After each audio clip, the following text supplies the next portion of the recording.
Espera, espera, que vengo del molino. ¿Qué tal? Bienvenidos a la tiendina de Tierras Tour. Y hoy estamos en el Vasco.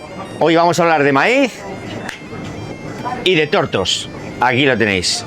Este es el maíz típico asturiano que llegó a Asturias hace más de 400 años. Gonzalo Méndez de Cancio en Tapia lo trajo. Y aquí lo tenemos nosotros como una herencia fantástica para hacer estos tortos tan ricos. Aquí lo tenéis. Agua, sal, harina y mucho cariño. Este es un torto de trapo. ¿Sabéis que el torto de trapo se hace con trapo?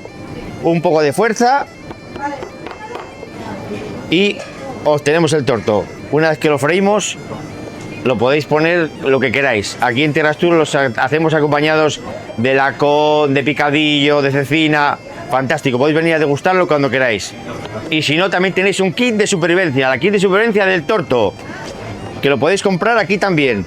Tenemos la harina, aquí podéis ver la harina, le podemos poner el queso, el picadillo, la morcilla, la cecina. Bueno, acabamos todos ya, pero bien fartucos, que eso es lo importante, fartucos y felices.